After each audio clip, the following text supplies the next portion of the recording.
and the benefits of your sleep. And then when you get even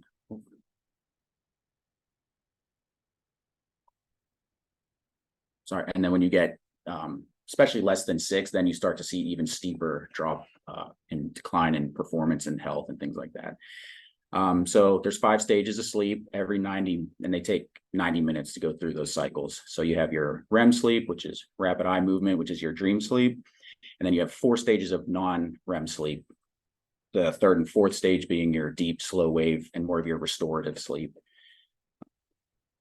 So what are some of the benefits? Obviously, like I say, we know you have more energy, you feel more alert, and those types of things that we naturally just feel when we get a good night's rest.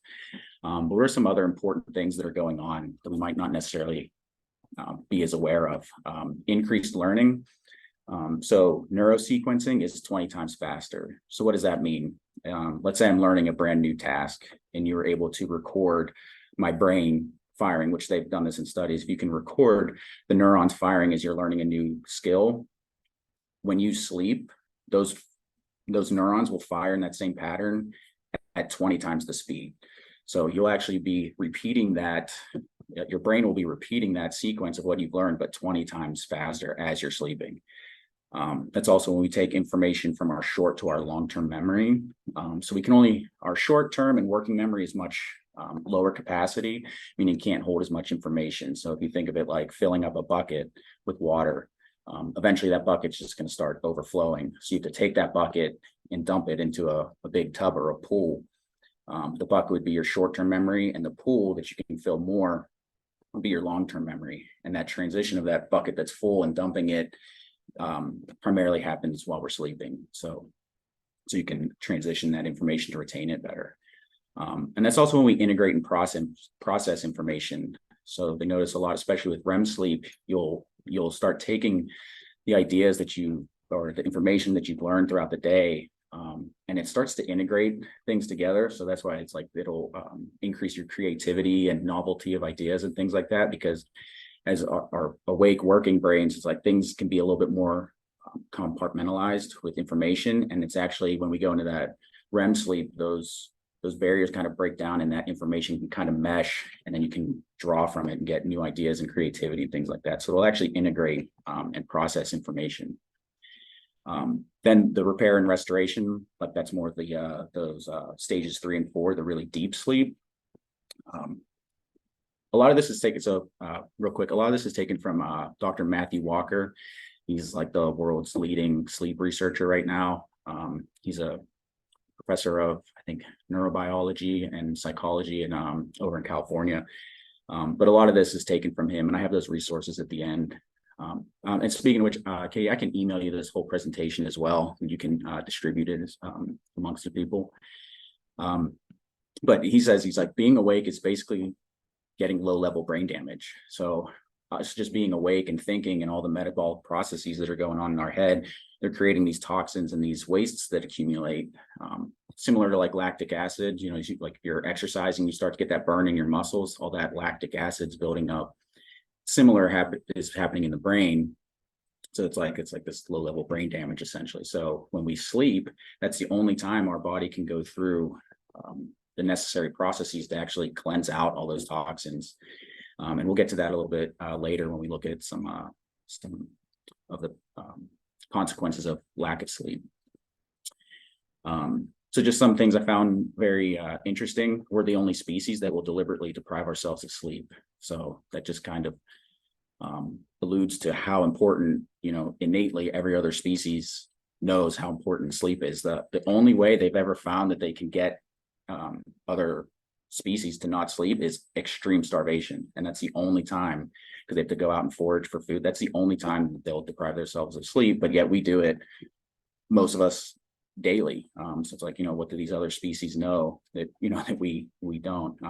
But lack of sleep is more detrimental to your cognitive and physical function than lack of exercise or calorie restriction. So it's like sleep is the number one best thing you can do on a daily basis for your overall general health. I mean, it far exceeds any of those other things and what it can do. And just some statistics to see how bad we are with sleep. So 50% of us Americans are getting less than the recommended amount. A third of us are getting less than 6 hours.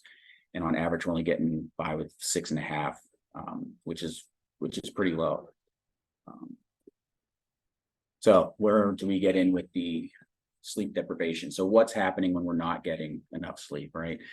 I think the one that we kind of know is, like I said, not as alert, not as motivated, feel slower, foggier, decreased cognition, things like that. Those are the symptoms that we'll typically feel and we're a little bit more familiar with. Being awake for 20 hours is the equivalent of having a blood alcohol content of legally drunk. So they've done, tests with people that were legally drunk, cognitive skills tests, and then people that were awake for 20 hours, and it was about equivalent. So just something to think about, especially if you're going to a ER and these doctors are on these like crazy long shifts. It's like, 20 hours of being awake is like the impairment of being drunk. Emotional, so decreased emotional regulation. So, kind of our temperament changes a little bit, get a little bit maybe shorter, moodier, and things like that. Physical, 30% decline in performance amongst athletes. So that was their time to fatigue was much shorter. They accumulated more lactic acid in their muscles and their lung capacity. So the ability to exchange carbon dioxide and oxygen was greatly reduced by up to 30%. And a very, very shocking one, especially anyone that's athletic or even just active. You don't have to be, a competitive athlete. Anyone that's just doing a lot of physical activity or exercise, 60% increase in injury risk when they looked at people 9 hours versus 5 hours. And that was continual. So 9 hours had the least risk, and then 8 had a little bit more, 7 a little bit more, and then that risk just linearly increases. So people that were sleeping 5 hours had 60% chance more likely to be injured. And that comes down to, there's less, this is, like we said, that restorative sleep. It's good for the brain, but that's also for the body. Sleep is restoring all your muscles and your tissues, joints, ligaments, slower reaction time. So especially if you're playing a sport where you have to change and shift directions, or if you're running or cycling and something where, you have to be aware of curbs or people coming out and things like that. And then decreased coordination of your stability musculature, which is very important as well, because a lot of people I see that have injuries that are recurrent, or it's like, every time I run, I have this pain, or every time I'm doing this exercise, I have this pain. A lot of times that comes down to coordination of the small muscles in their joints. So like the rotator cuff for shoulder injuries, people with a lot of hip and low back pain, if you look at the small muscles that surround the hip socket, that stabilize and prevent all those joints and ligaments from getting overloaded when we're exercising and moving, they have a significant decrease in their ability to coordinate movement and stabilize. Now here's where we get into kind of more. Excuse me, can I ask you a question, Tommy? Yeah, absolutely. Sometimes I find myself like I could sleep 8 hours. Other times I'll sleep 10 or 11. And even though I'm retired, I'm pretty active. I volunteer at 2 places. I go to the gym, I eat healthy, etc. I'm wondering why sometimes I can sleep like, 9 to like 11 hours, sometimes even 12. The average I think I'm sleeping is like 9 to 10. And sometimes I feel like I need more sleep. And other times I sleep 8. But why does that happen when you sleep more than that, than 7 hours? Like if you sleep, let's say 10 hours, I mean, does it make a difference, or is it restorative, or what? You say, does it make more of a difference when you're sleeping longer on those days? Yeah, like if you sleep like 10 hours, like last night I went to bed like 11, I read in bed, and then I didn't get up till like 9 o'clock. I felt like I couldn't get out of bed. I was so tired. And then I finally got up, like it was like 9 o'clock, 9:30, somewhere in there. I'm just curious, is it because I'm active, or is it because I'm aging, or what? I mean, it can be a little bit of both. To be honest, if you are still staying very active, your body is going to want, it is going to be more beneficial to sleep those longer hours. Yeah, absolutely. So it is going to be, if you do get the average of 8, that's great. But is getting 9 or 10 even better? Yes. So it could be, I'd be interested if it's on days after that you are more active. I mean, that could definitely be it, like more activity. As we as we age, also the efficiency of our sleep does tend to decline. So that can be it as well. So if your sleep is less, like I said, less efficient, so that it doesn't cycle through those cycles as well, your body may want to stay asleep longer, so it is getting those more of those full cycles in. Yeah, so that's something we notice, like as we get out of our 20s and 30s, our sleep will slowly become less efficient. Yeah, so that can be part of it as well. Does that answer your question? Does that make Yes, sense? thank you. I didn't realize that maybe I have to go through the cycles. Maybe I didn't go through all the cycles and then it was completing. And that's why maybe I sleep longer. And so, because I know I get up sometimes once or twice during the night to go to the bathroom. Mhm. So that could be a possibility too. I didn't know that. Thank you. That helped a lot. Yeah, you're welcome. Yeah, and that is something, that's a very good point. Yeah, when our sleep becomes more fragmented, yeah, it's like it'll have to restart those cycles. So that's why, yeah, sometimes people, yeah, like getting up to go to the bathroom. That's why I tell people, like, don't eat or drink too much too close to bed, because then that can interrupt it. Or depending on if there's a lot of noise, or some people do have like back pain or stuff like that, so they will be like tossing and turning. That'll interrupt their sleep, and then that's a whole thing we'll try and get people better at. Because I'll even have some people, let's say it's a pretty bad injury or they're in a lot of pain, and they're like, yeah, I can't sleep. I mean, I can't find a comfortable position. I'm waking up every hour. See them a few times and they're like, yeah, the pain's a little bit better. It's a little more manageable throughout the day. They're like, but I'm only getting up twice a night. I'm like, that's great. If it's only twice, down from every hour, I'd rather see that than decrease in their pain, at least at the beginning, because if you can sleep better, you're healing better. So the pain will eventually take care of itself. But if we get your body sleeping and recovering, that's more important, because that's when the work is being done. And then the pain, like I said, will take care of itself. Yeah. So getting those, that continuous blocks of sleep for sure. So jumping back to so what are some of the other things that happen when we're not getting enough sleep? Like I said, these are kind of more of like the long-term things we don't necessarily feel, but can be a little bit scarier. So talking biologically, obesity and diabetes rates are higher in people that are short slept or that are working third shift, so they're working overnight. The reason for this is it creates a dysregulation in our hunger hormones. So leptin tells you that you're full, ghrelin tells you that you're hungry. I always think of ghrelin as like hunger gremlins. I had someone explain it to me a while ago. So it's like the hunger gremlins are out and they make you want to eat. So when you are short slept, or you are your circadian rhythms messed up because you're awake at night working a third shift, they'll actually see that leptin will stay low and that ghrelin will stay, it'll get higher and they'll tend to stay higher. So not only, well, and along with that, they notice people will crave simple carbs, so a lot of processed foods, sugars, things like that. So not only do you crave food that's not as good for you, your body's telling you that you want even more of it, because those hormones are out of balance. So that also can lead to decreased muscle mass and increase in the retention of fat and stuff like that. Cancer, another big one. So this was like just a one night. They short slept people, and they found a 70% decrease in their natural killer cells. So natural killer cells are these cells that are part of your immune system that basically just go around and clean up all the bad cells in our body that are producing every day. Like I said, just byproducts from our metabolisms. You have free radicals, you have tumor cells, and these types of things that are always kind of there. And you have these natural killer cells that are kind of just going around and cleaning them up as they find them. So even just one day of bad sleep, they found there was a 70% decrease in those natural killer cells the following day, which is huge decrease. And you can imagine over time how that can build up with your suppression of the immune system. Next, cardiovascular disease. One study, they showed, people older than 45 that got less than 6 hours a night had a 200% increased risk of heart attack and stroke. And then just like a very interesting fact, so about daylight saving times, they checked heart attack rates the following day.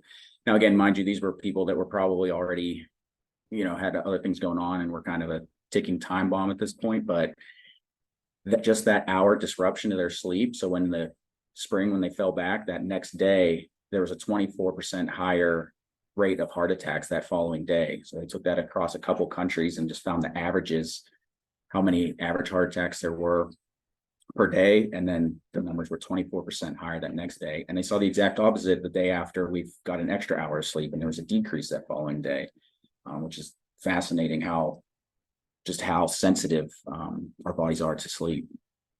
Then getting into Alzheimer's, like we said, that deep restorative sleep that's cleaning everything out.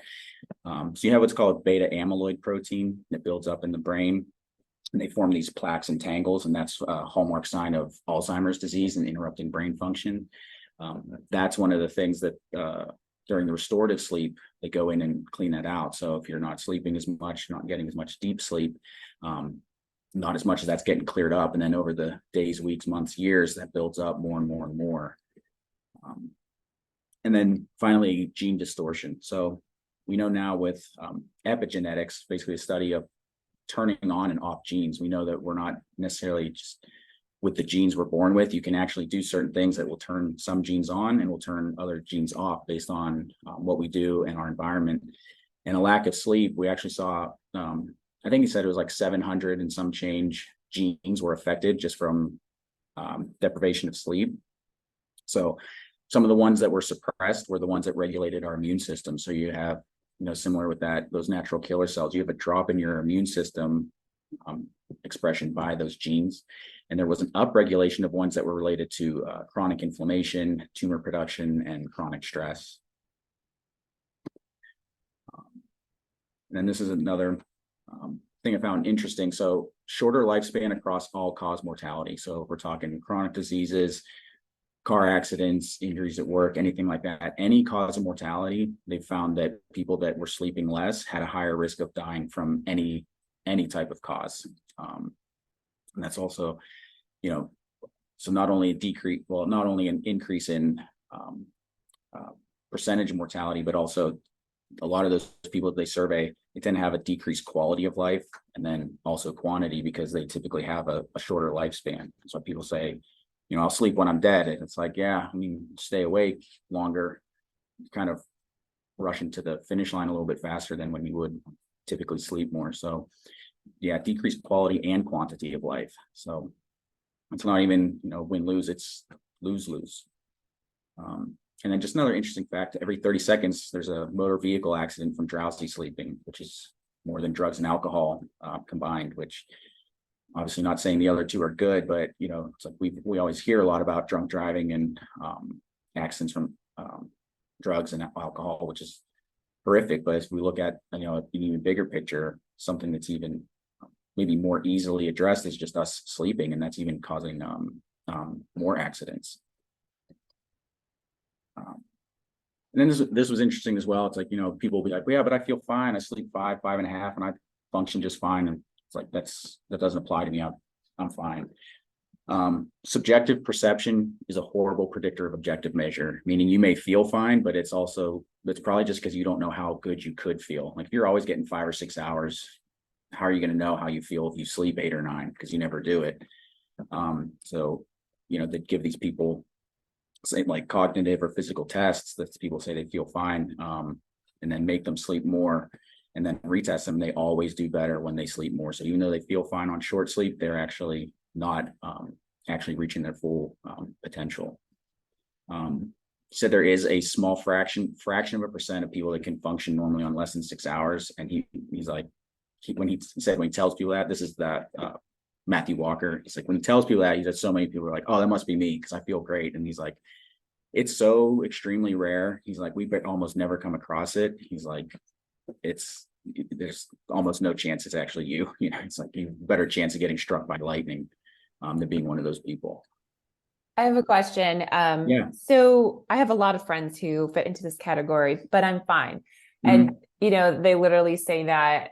And then the next phrase is, I don't need sleep. Like I'm good at like 4 hours, 5, and I can't. That's the next phrase, right? Like I can't sleep longer than 5 hours. That's all I need. And they've been doing this for years. So after I feel fine, it's I can't sleep longer. So like, how do you combat that when people are like, I just can't? Yeah, so that's a very good question. That's what we'll get up to. Well, it's kind of what we're at here. So yeah, a lot of it can depend on what time they're going to bed. So especially if they're, and I imagine it's with most people, it's they're going to bed late and then waking up in the morning. So like they're forcing themselves to stay awake to get more done, and then they're waking up at like a normal time in the morning. That's probably their circadian rhythm. So when, they'll get that urge to wake back up in the morning because their brain is going through that circadian 24-hour clock, and it's telling them to wake up. So the key with that is they would have to start going to bed probably earlier versus sleeping in. Just because like there's days like that on the weekend too. We'll stay out, we'll go do whatever. I'll get to bed at like midnight, a little bit later, but at like 6 a.m. I'm up. Yeah, I'm good. I gotta go. I can't fall back asleep. So that's probably the biggest piece of it, is they have to try and get to bed sooner, because that circadian clock is gonna tell them it's time to be awake, and they're gonna want to get up. What are some other things? So yeah, I would say that's probably the biggest one. The other one is a lot of us use like stimulants, like caffeine, nicotine, those types of things. That can build up in your system. So we'll actually go to that slide. So if you look at caffeine, this does depend on your genetics. So you can have a lot of genetic differences with this, but on average, half of the caffeine that you intake is still in your body doing its thing 5 or 6 hours later, and not fully cleared for 10 hours. So if you're someone that's having like 1 or 2 cups of coffee in the morning, and then one in even the late afternoon, and then those 10-hour periods are kind of overlapping. So there's always still a little bit left in the system, and then you're having more and it's dropping off. So you have this like backlog of caffeine that's still in your system that can interfere with your tiredness cues. So I can tell people, like, even when that buzz from caffeine wears off, it's still in there for, another couple hours afterwards, even though we don't feel those effects, but it's still acting on our biology, and our chemistry, blocking those signals of tiredness. So if there is like someone that is a heavy caffeine user and it's very frequent throughout the day, yeah, they're building this big backlog. So they might not be receiving those cues of telling them they're tired as much. So that can be maybe why they're getting to sleep later, or but definitely I think the waking up is probably the circadian rhythm. Yeah, it's just telling them to wake up. Mm-hmm. Yeah. And I think like light is such a big component in your previous slide. My husband's an air traffic controller, and so he has overnight shifts where he has to sleep during the day. So we have blackout shades, blackout curtains, and I'm super sensitive to light. But it's interesting. Like my parents used to say this. We used to have a second home on a lake house, and that lake house had blackout curtains. And then my mom's bedroom at home had lots of light coming in all the time. And then every time that we would go away on vacation, she was like, "Oh, I sleep the best at the lake house." Because there's blackout curtains. Or when you go to a hotel and there's blackout curtains at a hotel, everyone's like, "Oh my gosh, I'm on vacation." But and other people will say, "Oh, I love waking up with the sun." But like, that's nice and all. But then when your body is interrupting its REM and you don't have the proper sleep. So Andrea, did you want to say something? Yes, I hardly ever sleep well at hotels. I don't know what it is, but unless I'm beyond exhausted, I just can't sleep. I'm like tossing and turning, and the bed could be super comfortable, but it's just very hard for me. And I don't know what the deal is, but it's frustrating because then the next day I'm tired. Why is that? Yes.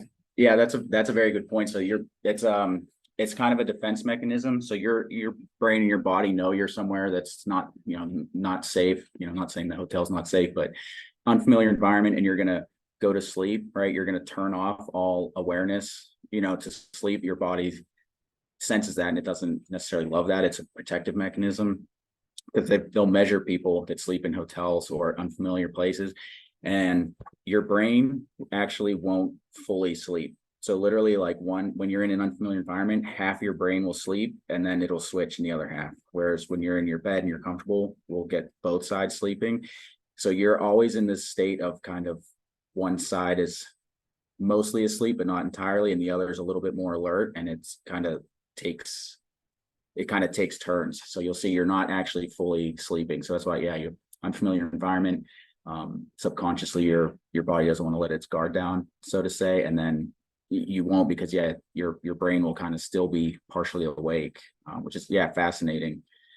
So that's why we'll see that with people that sleep awful when they're traveling or on the road and stuff like that.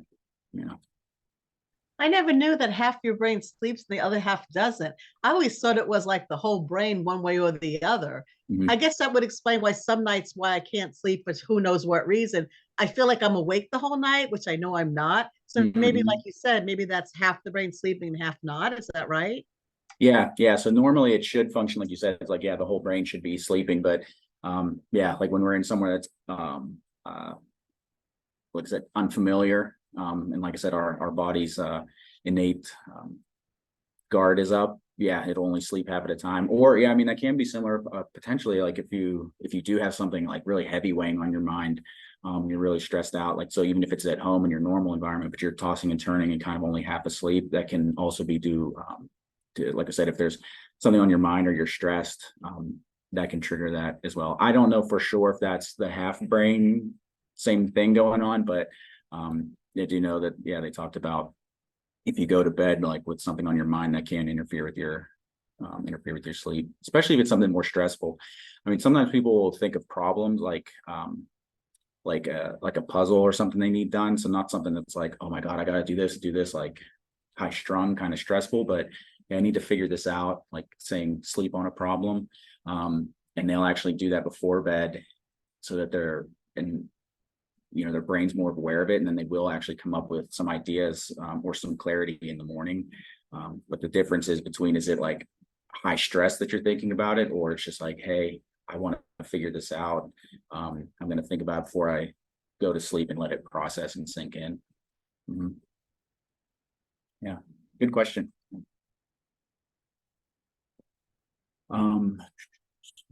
So back to speaking about the sleep hygiene and things like that. So I wrote on your number one, he says, like regularity of the schedule.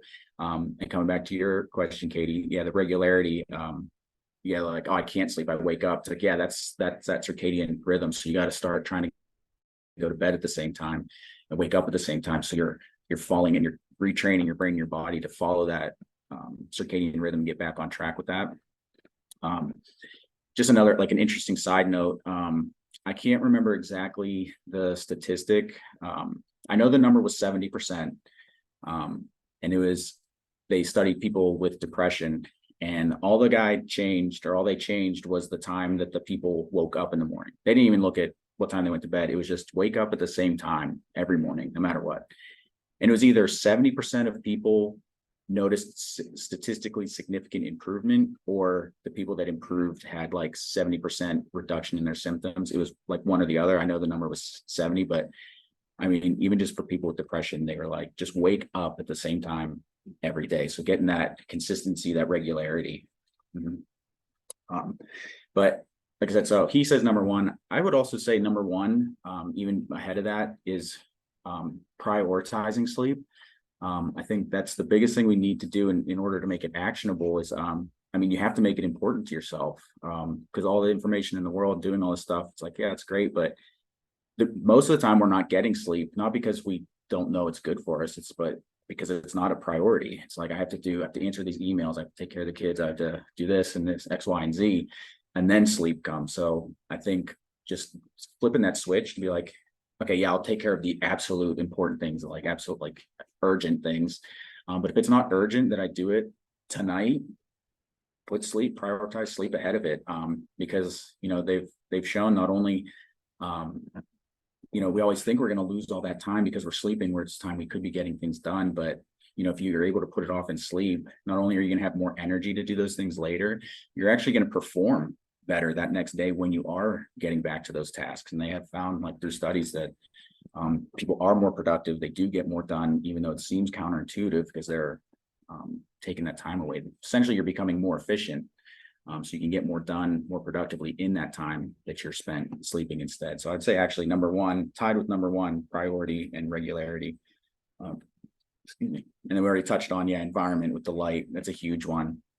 So especially looking at screens, that'll delay your peak of melatonin. Melatonin is basically chemical in your brain that tells you, okay, it's dark out, like it's time to sleep, it's time to start winding down. So light will actually decrease that peak by up to 3 hours, or it'll decrease the time that it peaks up to 3 hours, and the total height of that peak can be decreased as much as 50%. And it doesn't mean you have to be in darkness as soon as it's dark, but even just turning off about 50% of the lights before bed, the few hours before bed, or, have a light on in a nearby room instead of directly in the room that you're in. And then definitely trying to limit your screens at least an hour before bed, especially that blue light. Or tell people, try to do that, but at the very least, try and put like blue light blocking glasses on. You can get those pretty cheap, and they're pretty easy to find nowadays. And that will definitely help, because it's especially that blue light that can interfere with that. And then our phones, trying to keep phones out of the bedroom, especially late at night. Keep it cool. So body temperature needs to drop about 2 to 3 degrees in order to initiate and get good quality sleep. So trying to make sure the room is cooler. And counterintuitively, I would have thought like, oh yeah, take a cold shower. You hear all the benefits of cold therapy. I was like, oh yeah, cold shower right before bed. That'll be good. It's actually the opposite. So, which is good, because most people won't do the cold shower, but people don't have really any issue taking a warm shower, right? The reason for that is, all that heat, you get vasodilation. So the blood vessels start expanding, and you get more blood pumping out to the surface and out towards your skin and towards your hands and feet. And then once all that blood gets towards the surface, you can actually shed and dump that heat from your body, and then the core temperature will lower. So actually a warm shower would be good, within an hour before bed. It'll actually help cool your body core temperature down to sleep quicker and more fully. Like I said, not too hungry, but not too full. You don't want to be so fasted that you're waking up from hunger pangs. And you also don't want to be too full as well. Digestion's not as great and things like that. Same with water. Don't want to chug a bunch of water before you go to bed. But another side note, actually waking up, having like a glass of water right when you wake up is actually really good. You'll see like a lot of people that talk about their morning routines. A lot of them will include drinking water like right out of bed in the morning. So we don't think about it, but the number one way we dehydrate is actually from respiration and breathing. So like when you're outside and it's cold and you breathe and you see your breath, that's all the water vapor coming off. So we'll actually lose more water that way than sweating and going to the bathroom and things like that. So that's, at least 8 hours with no water where you're continually breathing. So water in the morning is very good. And then bed. It's good practice not to do anything in bed aside from sleeping, reading, and intimacy. Other than that, then you're starting to train your body that bed isn't necessarily just for sleeping. So you want to build that association with, I'm lying in bed. It's time to wind down. I'm trying to go to sleep. And I found, more activities that you do that are stimulating the brain, you don't build that association as much. So sometimes if you don't do that stuff, you will start to get more tired as you go, as you get into your bed, because it's conditioning your brain like, I'm laying in bed. This means it's time to wind down, things like that.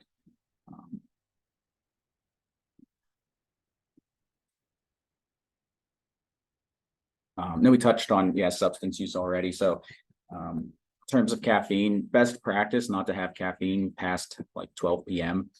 Like I said, that really depends on your genetics as well, it's hard to judge what group you would fall in, because like I said, once that buzz wears off, you don't feel the caffeine, but you don't know how long your body's taking to process it. You won't feel that.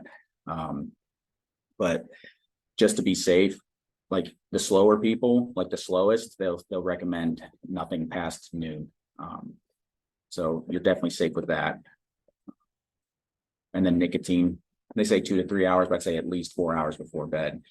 They find people that are, regular nicotine users, longer time to sleep, more fragmented sleep. Andrew, like you were talking about before, like waking up and like interrupting those cycles, that gets a lot more interrupted, less deep wave sleep and less REM sleep. And then finally, alcohol and marijuana. Some people say it helps them sleep better. it'll knock you out better, maybe, but it's not sleep. Sleep, it's sedating you. So sleep and sedation are not equivalent. So we see with both of those, there's very, very minimal REM sleep. And then your brain actually keeps track of like this backlog of REM sleep. So people that like are alcoholics, or if they do enjoy drinking, even if it's just like a glass, like 1 to 2 glasses of wine every night, like pretty close to bed, and they do that regularly, and then they don't, they'll typically report having like wild dreams that night and the next night, because your brain has been tracking that backlog of REM sleep. So it'll try and bunch it all in. And so you'll just have, like crazy vivid dreams. And it's like the body's on rapid fire trying to get all that REM sleep back, which is pretty fascinating. So again, I mean, it's not bad. You have a glass of wine or 2 here and there, like throughout the week. I mean, again, it's not ideal for your sleep, but I'm obviously not going to tell you not to do it. It's, it's fine. But if you're using it like to get to sleep, you're basically just sedating yourself. I wouldn't recommend. So this, I mean, I basically just put that in like a schedule. We can just, like, what does it generally look like? I could just give that in the, when I send that to you, but that's basically just a recap in order of what we had talked about. This is one that I got from, so there's a bunch of supplements and things that you can use for people that do have trouble going to sleep. Melatonin is very, very common. People will pop that, or valerian root is another one that's common. That takes some time to kind of build up in the system, but it's generally really safe. But that's not like, people take melatonin like, oh, I need to fall asleep in 2 hours, so like they'll take it. Valerian root is more for like chronic sleep problems, where it kind of takes time, and you have to take it regularly for, I think, upwards of like 3 to 4 weeks. Sometimes it can take to fully have its effect, but they've some good studies with that. This one I specifically took from another neuroscientist named Andrew Huberman. He was a neurobiologist at Stanford Medical School. He's got a lot of really, really good stuff, just in general. You can find a lot of his stuff on YouTube, stuff like that. But this is one that I saw that he recommended. So magnesium threonate, specifically threonate, because it can cross the blood-brain barrier. Other like malate and citrate and other versions of magnesium are good for other things, but they don't cross the blood-brain barrier, so they don't help put you into that more relaxed, calmer mood like this form will. Only thing, if you have any heart conditions or cardiovascular disease, you always want, anytime you start messing with magnesium, because it does play a big role in with heart health, you want to just consult with your doctor.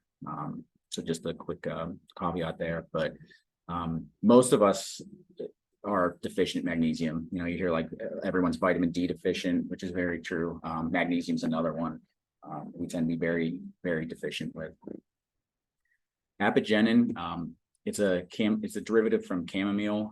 What it does is it activates chloride channels in the brain, which gives a bit of like a mild sedative role. It helps start turning off the prefrontal cortex, which is like thoughts, judgment, problem solving, like that forebrain, like our thinking brain. It helps calm that down, and then the hind brain, where we're getting to our lower level functions, respiration, sleep, heartbeat, that type of stuff, can then take over a bit. And then theanine as well, he has in there. So the GABA system activation. So basically you have so there's a bunch of neurotransmitters, but the primary excitatory one is glutamate, and the primary inhibitory is GABA. So glutamate, think like fight or flight. GABA, think, rest and digest, calms everything down. So theanine will actually help activate your GABA system, which kind of gives like that decrease in anxiety type of effect, a little bit of relaxation. The only caveat he had with that is if you're a sleepwalker or have like really intense dreams or night terrors, theanine can make your dreams more vivid and things like that. So you just want to, if you have any issues with dreams or sleepwalking, you might want to cut that one out. But yeah, like I said, there's a bunch of other ones as well, other things you can take. But again, he's got a lot of really good stuff, and this is just one I took from him. Because you'll even see on Amazon now, when I looked it up, it's like you type in one of them and it'll like come up frequently bought together. It's like you'll see the other two. So it's like, it's definitely gaining some traction. But also you can think like lavender is another good one, that type of stuff. So that's everything. I don't know how we are on time, or if we have any, if you have time for more questions or anything like that that you guys want to ask, or anything I want to touch on again. What do you think about melatonin when you can't sleep? I've heard pros and cons. So I'll ask you first, what are like the pros and cons that you've heard? Anything in particular that comes to mind? That after a while it stops working, and I've heard that your body can get used to it. I've heard both, so I don't really know. And I don't use it all the time, just occasionally if I'm desperate. Does it work for you? I think so. Sometimes I don't know if it works for me or because I'm so tired I fall asleep. I'm not really sure. Yeah. It's hard to say. Yeah, so it's totally safe. Yeah, it's totally safe. I don't think I've heard anything that it's like habit forming or anything like that. It's one of those ones where it's like, if it works, keep taking it, you're fine. If you find it doesn't work, then don't bother. It's not really doing anything though. I mean, it's really good specifically for crossing time zones. That's when they've found like its biggest benefit. If you have to get your circadian rhythm on track with a new time zone, it's great for that. But otherwise, like you're saying, it can be kind of hit or miss, and they just kind of say if it helps, go for it. If not, don't. But yeah, there's not too much in the terms of it doing like damage or being habit forming, anything like that. So that should be completely safe. See, I can't do my circadian rhythm, go the same time, going to bed every night. I just can't. I mean, I've tried that. And then if I'm not tired, I'll just toss and turn. I'll get up anyway. So for me, I go to bed, I hate to say it, but different times every night. If I'm super tired, I'll go to bed 10. If I'm not as tired, I stay up to 11 or 12. So for me, I'm just saying, for me, it doesn't work. I mean, because if I'm not tired, I can't sleep. So, I mean, I'm sure it doesn't help by me not going to go to bed different times, but my body I have to. Yeah. And I would say, I mean, at least, so you're still getting the recommended amount. So, I mean, that's still good. Like, if you were someone that was only getting 6 hours and then you were having trouble going to bed at the same time, I'd be like, okay, let's dive into that deeper. But if you're able to still get those hours, so that's still good overall. You're still getting your total time, which is good. But yeah, I mean, that could be tricky for a lot of people getting to bed at the same time. Yeah, it's really tough. Because it's easy to force yourself to stay awake, right? It's just like have more caffeine, throw some cold water on your face, something like that. But to make yourself go to sleep, it's like that's tough, I mean, I don't know how scientific this is, but that some people are like, just wake up real early that night, and just or that day, and just keep waking up early, and then you'll eventually start getting tired towards the end of the day, and then you'll start falling asleep earlier, and then you kind of can fall into that rhythm. I mean, I don't know if I would necessarily recommend that. I mean, it could be worth trying for some people. I mean, being in the military, that worked for me. It's like I wake up at 4:30, and you do that a few days in a row. You're like, yeah, I'm ready to go to bed by 9 p.m. And then you do, and then getting up, and it's like easier to fall into that kind of that routine. But when you can't sleep, do you get out of bed and go do something else? It depends. I always read in bed before I sleep. I love reading. So either if I can't sleep, sometimes I'll just turn the light on, and when my husband's sleeping, he can sleep through anything. I'll just read, and then sometimes I'll fall asleep. And once in a while, if reading doesn't help, and I just feel like I'm wide awake and I can't sleep, sometimes I'll come back downstairs and watch TV. And then when I'm up late enough, then I'll go back and go to sleep. So I think it was easier. I was a teacher beforehand, and when I was a teacher, I was exhausted, of course, like from getting up early, working all day, working at night. So for me, it was easy to go to bed pretty much the same time every night. But now that I'm retired, I've gotten very spoiled. I want to do other things. I don't want to go to sleep. I want to watch TV. I want to color. I want to take my classes. So I've gotten a little spoiled.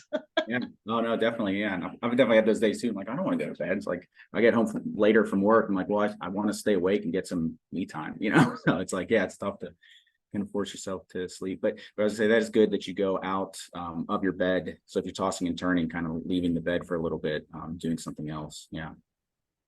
I was going to say there's a few apps out there now that, claim that they can help you become a morning person. I've never been a morning person. I, especially as a startup founder, I see all, Elon Musk, like in order to be successful, you have to the 5 a.m. or the 6 a.m. club, like your day starts at like 5 or 6 in the morning and all these extra time. But I think that's a myth because we all have the same amount of hours in the day, and like, I guess if, the whole idea for the 5 or 6 a.m. as a startup founder, you start that early is you get a jump start on everybody else who's doing 9 to 5. But if you're working later on, I guess, but it's all a balance. So, I mean, I wonder, I started tracking on my Garmin too. If you wear it, it gives you like a sleep score. So I wonder what's your take on like some of the technology apps and Garmin's and like, when your iPhone's listening to, and you can get data on like you toss and turn this many times, you did X, Y, Z many times. Yeah. So to touch on the first part, a lot of that is genetic, like you said about like changing into a morning person. I mean, if you want to try it, like I said, and if that is something, you want to try and get up to it, and then maybe you'll be tired like later or earlier in the evening and go to bed and do that. You can try, but it seems that they've found that people's circadian rhythms are what they are, and some people are morning people and some people are night owls, and that's just naturally how they're going to function best. But yeah, like to your point, it's like, okay, well, I didn't get up first to get a jump start. It's like, yeah, but when everyone else stopped working, I still kept going, past the finish line, so you're still getting that in, and you just have to find, what I would say, find where you have your most energy and feel like you're the most productive and creative, and just, kind of move towards that. So if you're better staying up late at night, do that. And then, sleep in, because that's when your body wants to sleep, and that's when your body wants to be more active and creative and is more alert. Just try and fall in line with that versus trying to change it the other way. And then as far as the tracking things like that, I mean, that's a good question. I know a lot of people that like it and use it, and it'll give them some scores.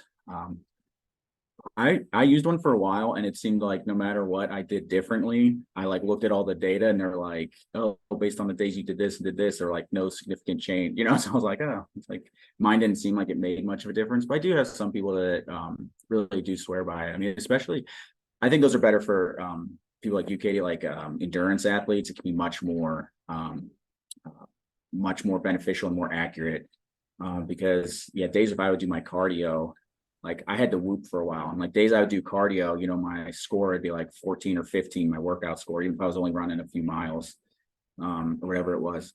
But then there's days I'd go and I'd lift for an hour, and it's like, oh, your workout was like a 4, I'm like, because my heart rate wasn't getting up for it to track that. So definitely for endurance athletes, I think it's way more accurate. And I have had, it's usually like my runners that, or cyclists that have used them, and it seems to fall in line a little bit more with their recovery scores that they were getting. I will say that like Ironman training, I have no problem. Like, I feel like anybody who has a hard time sleeping, I'm just like, train for a triathlon. And like last night, I did an hour of cycling outside, followed by an hour of swimming, and we swam almost 3,000 yards. So like by 9 o'clock, I slept for probably 10 hours last night. Like, boom, hit the pillow, done. Like, and that's a big part too. I mean, because we're so busy doing other stuff, and we're sitting, and we're less active, and now things are a little bit more remote, so we don't even have people like walking. I can't tell you how many people like during COVID that I had come in like at the height of COVID that they were like, I haven't gone anywhere, but I'm coming here because my back hurts so much. Because even just them sitting at and working from home and not walking to their car, walking the stairs, and like walking to the printer, how much back pain they've now had that they've never had just from that little bit of activity. So that's a good point. A lot of us aren't getting the recommended amount of activity, so it's like we're not getting as tired because we're kind of just sitting more. So to your point, start training for something, and you'll definitely sleep better. Yeah, for sure. Well, this has been awesome. Oh my gosh, I recorded it. If you could send me the presentation, and I'll follow up with the 7 other people. Hopefully they couldn't come on because of tech issues. I checked, the link is the same, but thank you so much. Dr. Cathell, and I really appreciate you being here and taking time out of your day. And I'm going to share this too on our social media and kind of divide it into different clips. And if you're okay with it, I'm going to post it on LinkedIn and tag your business. Oh, sure. So that'd be great. Thank you. Yeah, you're welcome. Andrea, did you have anything else before we leave? Yes, I have another class I have to go to, but I want to thank you both very much. It was very helpful information. I enjoyed it and I learned a lot. And also, I want to say, Tommy, that I have been going to chiropractic care since 2004 due to Oh, stenosis in my lower back, and it has mm. been a miracle. Oh, great. Good. I'm glad to hear that. Yeah. And thank you. Yeah. Thanks for attending. Appreciate it. Thank you very much to both of you and have a great day. You're welcome. You Thank too. you. All right, Thank bye. you. Bye. Awesome. So, is it Tommy or I don't know, or TJ? Like, I never know what to call you. Oh, yeah. You can call me Tommy or Tom. Okay. I always Tommy. went by Tommy, and then people just started calling me Tom, and so I found myself saying Tom. So I'll usually say Tom, but Tom or Tommy is fine. Yeah. Okay. Yeah. I'll send out if you want to mind emailing me the presentation. But that was awesome. Oh my gosh, Thank you you. should like definitely reuse that because sleep is such a huge part of recovery for so many endurance athletes, and just like, yeah, we can do some more collaborations with different teams. I wonder too, with my own triathlon team, because this could be beneficial for them for like sleep recovery. So if you don't mind, like I'll send this presentation to my coach, Team Z, and maybe you can like do it again for my tri team. Yeah, definitely. Yeah. And one thing, I don't know why I didn't even think of this as I was going through it, like now or when I was writing or practicing, it was like the sauna we have here, like everybody, they use that sauna for 30 minutes. Or like I slept so well that night. Like I get out of it, I'm like, yeah, I could sleep for forever.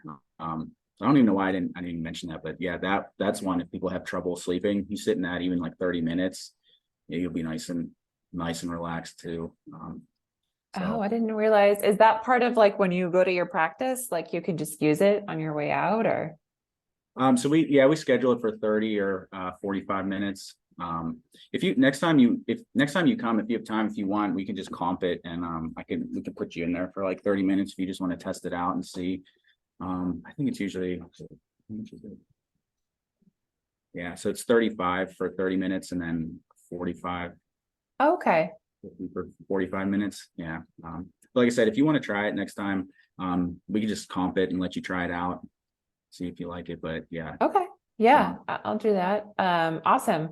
Well, thank you again. I appreciate it. And You're welcome. yeah, I meant to mention Rexpert, but she's in a different state. So I guess it didn't really, but I thought we would have more people because I was nervous, that I didn't have like a guest speaker, which is why I asked you, because I was like, I have 8 people coming and I can't like fake this sleep stuff. So yeah, that's good. Yeah, I can just send the recording to them and the slideshow if they want to look over it. Yeah, absolutely. Okay, awesome. Well, great job. Thank you again. Yeah, Have a good thanks so much for having me. Good to see you. Bye. Bye.